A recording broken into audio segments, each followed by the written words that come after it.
So we're in Luke chapter 5, and I'm reading for us from verse 33 to 39. These are the words of God.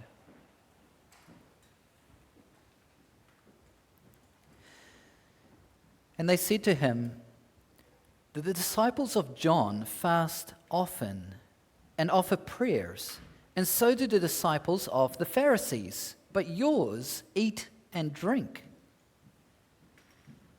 And Jesus said to them, "Can you make wedding guests fast while the bridegroom is with them? The days will come when the bridegroom is taken away from them, and then they will fast in those days." He also told them a parable. "No one tears a piece from a new garment and puts it on an old garment. If he does, he will tear the new, and the piece from the new will not match the old. And no one puts new wine into old wineskins. If he does, the new wine will burst the skins, and it will be spilled, and the skins will be destroyed. But new wine must be put into fresh wineskins. And no one after drinking old wine desires new, for he says the old is good." Our God and Father, I pray that you would give us open eyes and ears of understanding as we work through this passage. Father, by your Spirit, would you teach us and would you help us apply these words? Give us a true understanding of what is going on here for our good, Father, and that we might enjoy the Lord Jesus Christ all the more and worship him the more fully. We are asking in his name, amen.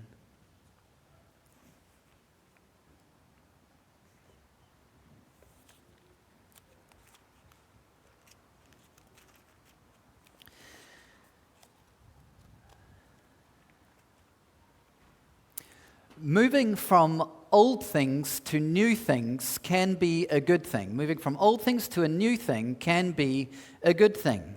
I'm reminded of this when I remember my grandparents' old black and white big box TV compared to one of those super high-end 8K flat screens that you see at Noel Leeming. Moving from old things to new things can be a very good thing indeed. Well, maybe TV is not your thing, so imagine perhaps a typewriter compared to a laptop, a chisel compared to a router, a long drop compared to a flush toilet. I think most of us can actually appreciate instances when moving on from old things to new things actually turned out to be a very good thing for us. The central idea of the text is much the same as this. Jesus was not simply another black and white TV screen for religious consumption. He's not another typewriter. He's not another chisel making familiar religious noises. He was renewing the whole religious landscape by introducing a whole new age of knowing, worshiping, and belonging to God. And it all started with an accusation. Jesus was renewing the whole religious landscape, introducing a whole new age of knowing and worshiping and belonging to God, and it all starts with an accusation. The accusation was like this. Jesus was accused that his disciples did not fast like other more respected religious leaders. Leaders like the Pharisees and even John the Baptist. We see this in verse 33. And the Pharisees said to Jesus, "The disciples of John fast often and offer prayers, and so do the disciples of the Pharisees, but yours eat and drink."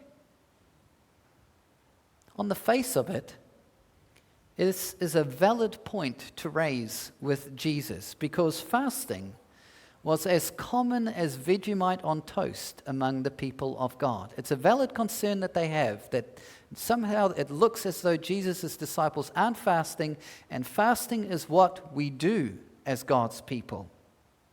For example, God commanded a fast during the annual Day of Atonement. Old Testament believers would fast to mourn terrible events in their history, like the fall of Jerusalem. And by the time of the New Testament, it seems that the rigorous believers in Jesus' day fasted up to twice weekly. All this to say, fasting, that is abstaining from food, was a well-established act of devotion among the people of God. And if so, it's not hard to understand the Pharisees' accusation and their concern. They're accusing Jesus of leading a group of disciples down a path that didn't seem to respect the time-honored practice of devotional fasting. Jesus' answer to the Pharisees is somewhat surprising. In verse 34, Jesus said to them, "Can you make wedding guests fast while the bridegroom is with them? The days will come when the bridegroom is taken away from them, and then they will fast in those days." What's surprising to us here is that Jesus wasn't disrespectful or dismissive about the practice of devotional fasting among the people of God. He's not saying there's no need for it ever again.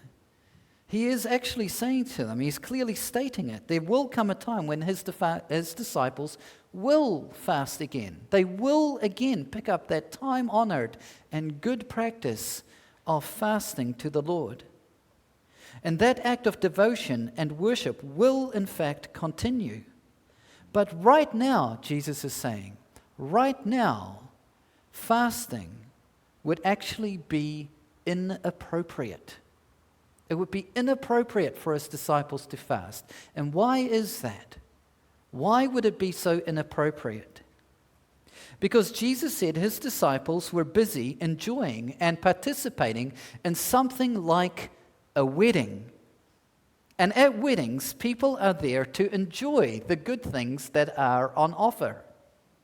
That's certainly been my experience of weddings. At the very least, I have no recollection, zero recollection of attending a wedding where the MC taps his glass, calling for everyone's attention, and then says, "Ladies and gentlemen, please note, the people, the food, the drinks are not, I repeat, not to be enjoyed."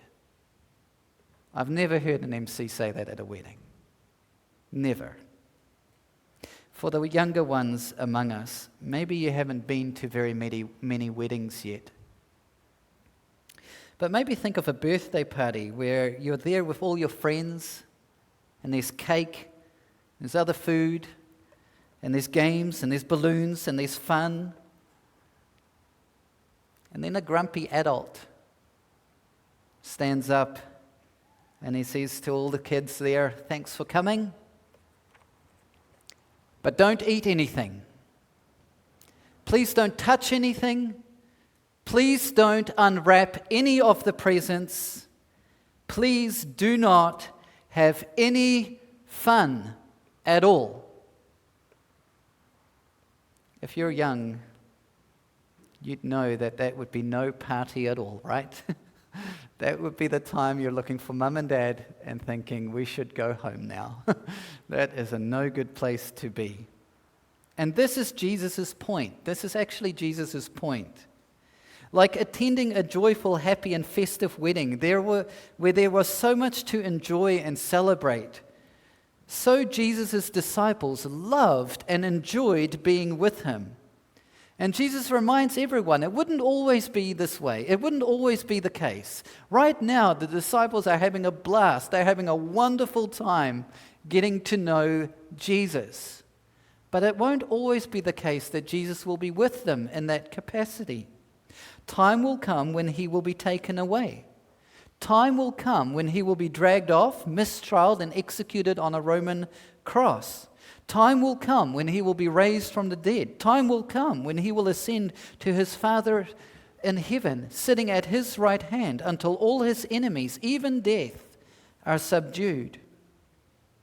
But for now, for a brief moment in history, the disciples actually have Jesus with them. The wedding guests have the bridegroom among them. And that is no time to be fasting. It would be inappropriate to be fasting when God has offered them such joy. And just on this image of the wedding, this image of a bridegroom and a wedding, none of this is accidental, by the way. This isn't Jesus just running something off the cuff that seemed to fit. Jesus is very intentional about choosing this image for his lesson. The wedding image, of course, comes from the Old Testament prophets, where God spoke of himself as a husband and his people as his wife. It is a very fitting image of joy between God and his people. For instance, among Isaiah's prophecies, we hear God say, "For your Maker is your husband. The Lord of hosts is his name. For the Lord has called you like a wife, deserted and grieved in spirit."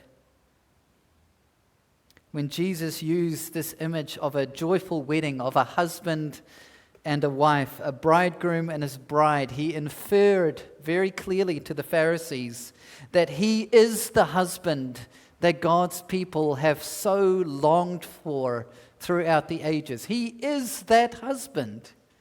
He is the Lord that has now come to call his bride.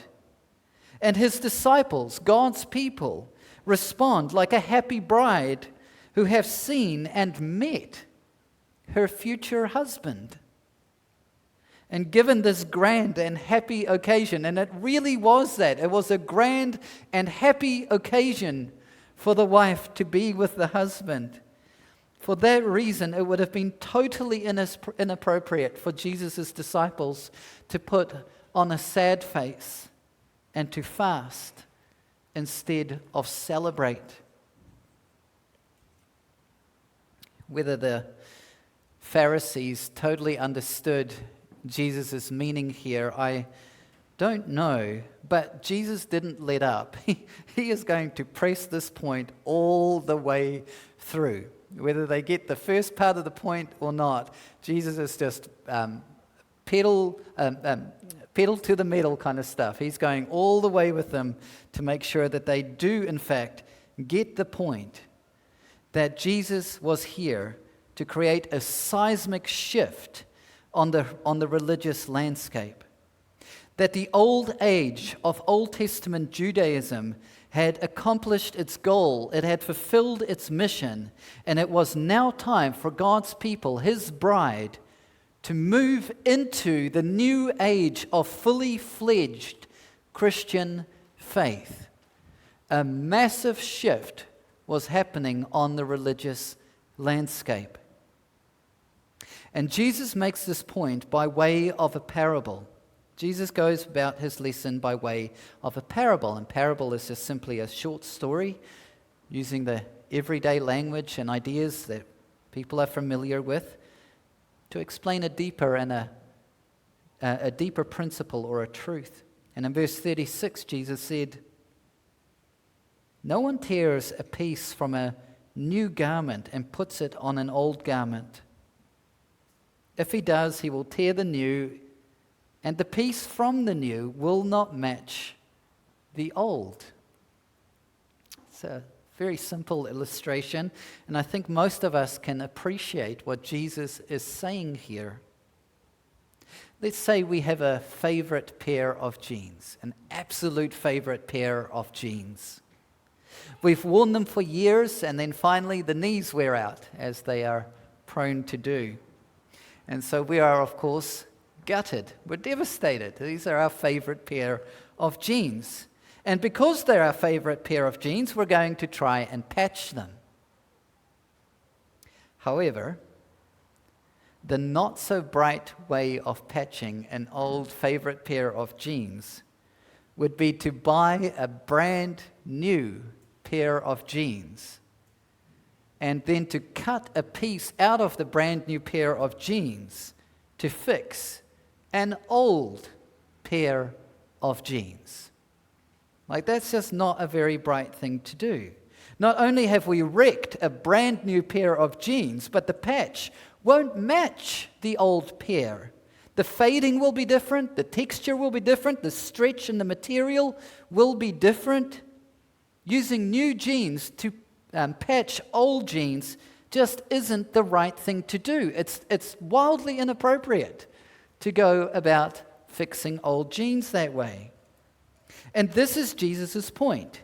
His ministry, the way in which he renews the religious landscape by decommissioning Old Testament Judaism and transitioning God's people into fully fledged Christian faith, is not his version of a religious patch job. He's not a new garment being patched onto an old, worn-out one. He's not sewing a new patch into an old age. This is what the Pharisees had to wrap their minds around. Jesus was introducing something entirely new here, something truer, something more substantial than they had ever known about worshiping and belonging to God. A new age had come. This might be hard for some of us to wrap our minds around as well. To help us with this, our confession of faith makes a very helpful comment to us, and this will require some attention and focus to keep up with what our confession says about the old age compared to the new. But let's have a go. In the Old Testament age, the gospel of grace was administered by promises, prophecies, sacrifices, circumcision, the Passover lamb, and other types and ordinances delivered to the people of the Jews, all foresignifying Christ to come, which were for that time sufficient and efficacious through the operation of the Spirit to instruct and build up the elect in faith in the promised Messiah, by whom they had full remission of sins and eternal salvation. That is a mouthful. That is a long sentence. That is a mouthful. But in a nutshell, our confession simply says that during the Old Testament age, the time that we think of in history before Jesus, their understanding of God and salvation was true and sufficient for their time. It was true and sufficient for their time in history. But the information they had was like that of a black and white TV compared to a high-end 8K TV. Though adequate, it wasn't as bright, as clear, as crisp, as exciting, as mesmerizing as it could be. And that's what Jesus was introducing. A far clearer picture, a far better picture quality about knowing and worshiping and belonging to God. Jesus then presses his point even further. Jesus keeps pressing. And the way in which he renews the religious landscape by concluding Old Testament Judaism and transitioning God's people into fully fledged Christian faith, he is teaching them that this really is something new. And to make his point, he used the example of wineskins. Wineskins, verses 37 through 38. No one puts new wine into old wineskins. If he does, the new wine will burst the new skins, and it will be spilled, and the skins will be destroyed. But new wine must be put into fresh wineskins. Look, we don't use wineskins anymore, do we? We buy our wine in bottles or casks. I'm not judging what your preference is. But in Jesus' day, wine was kept in bags, It was kept in bags made from either sheep or goat skins. And not to be too gross, what they would do is they'd cut the head off the animal, and then they'd take out all the bones and the meat, and then they'd cure the skin. And this would form a very handy bag-like container in which they could ferment their wine and store their wine. It's the picture is a little grotesque, but that's just how it was done. But the thing about animal skins or leather is that it loses its strength and its stretch over time. It also becomes quite brittle. Have you noticed that about leather? Maybe you've got a couch at home or an old book. I have an old leather-bound Bible like this, and I can see it starting to perish and flake around the spine. The leather is just wearing out. It's getting old and no longer as good as it used to be. The same thing would happen with wineskins. They would age and they would wear out. And once the old wineskin were wore out, they just simply couldn't handle the stresses of fermenting new wine. They weren't up to the task. They weren't strong enough to cope with the expansion that would take place during the fermentation process. And this is Jesus' point. This is the point. This new age in which he was transitioning God's people into fully fledged Christian faith was like making new wine. It couldn't be done in the old wineskin of Old Testament Judaism. It needed a fresh skin. This really was a radical teaching of Jesus. This is a radical teaching of Jesus. I could imagine if we had been there and devoted to maintaining Judaism as much and as strongly and as fervently as the Pharisees were, we would have struggled with this teaching of Jesus. We would have thought the man has lost his mind. Perhaps mainly because of a misunderstanding about what Jesus was actually saying.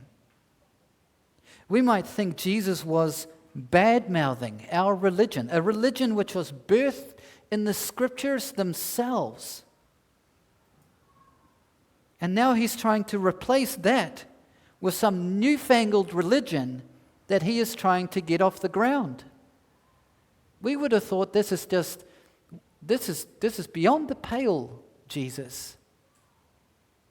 You can't just decommission our Judaism like that and begin a new age like you say that you will be. But this really would be a misunderstanding of Old Testament Judaism's relationship to Christian faith. If that's the reaction that we would have had if we had been there like the Pharisees, it's just a misunderstanding of Old Testament Judaism's relationship to Christian faith. See, Judaism was never meant to be the permanent structure. No more than scaffolding around a new building is the permanent structure. And I really do think that is a very good illustration or a good way to speak about Judaism's relationship to Christian faith. See, from time to time, builders will put up a complete scaffold around their project. As we drive around Hamilton and we see new projects on the go, and you see scaffolding almost on every street, and it's all around the building, we can sort of vaguely make out what the final result will be like. But the scaffold is not itself the final product, is it? No, eventually the scaffolding comes down to reveal the real building, the solid structure that was always intended to be built. This was the function of Old Testament Judaism. As a scaffold, it was true and helpful, But it wasn't itself the permanent structure that God was building. The permanent structure that God was building is the church. It is a people from every part of the world, from Adam till the end of time, redeemed by Jesus. That is the structure that is now being revealed in Christ. Yet many Pharisees of Jesus' day had this confused. They had mistaken the scaffolding nature of Judaism as the permanent structure. They thought what they had was it. This is the permanent structure for all of time. They had mistaken the old wine as the only wine that God ever intended to supply. And this brings us to Jesus' final comment. He said, "No one after drinking old wine desires new, for he says the old is good." Here, Jesus had in mind those who had only ever tasted old wine, that is, Old Testament Judaism. And they could not conceive of anything better. They had tasted the old wine and they say, "No, this is good enough. This is good enough for me." This is not unlike a person who stares at a caterpillar but cannot imagine that caterpillar being immeasurably more beautiful once it becomes a butterfly. This is the kind of person, Jesus said, who doesn't desire the new wine. They were content with the old stuff, their old religion. They assumed what they have experienced in terms of religion was simply good enough. It'll do. But Jesus spoke these words as a critique. He's not saying that's a good way to go about life. He is speaking these words as a critique. The garment of Old Testament Judaism was wearing out, remember. The wineskin of Old Testament Judaism had aged. It was no longer good enough, given Jesus and his mission to transition people, God's people, to fully fledged Christian faith. And it's a critique that is still valid in our day. For some, we've grown up in a particular religious tradition, one that knows a bit about Jesus, not unlike the Pharisees. We keep strict religious practices alive. We go to church every Christmas and Easter. We memorize our creeds and our confessions. And we perform this very dutifully, thinking that we have enough religion to have a good religion, not unlike the Pharisees. But Jesus would walk us back through his argument. Jesus would walk us back through his argument. He is saying religion which ignores his preeminence and his new age for God's people is old wine. And he invites you to taste something fresh from God. Jesus is saying that religion which ignores his preeminence and his new age for God's people is a torn garment. Instead of trying to patch it up, why not have a whole new garment altogether? Jesus is saying religion which ignores his preeminence and his new age for God's people is inappropriate. It is inappropriate for someone who has been invited to the biggest wedding in all of history. A feast where the bridegroom, Jesus himself, is to be enjoyed, praised, and celebrated and trusted by his bride, the Christian church. And I'll close there for us today.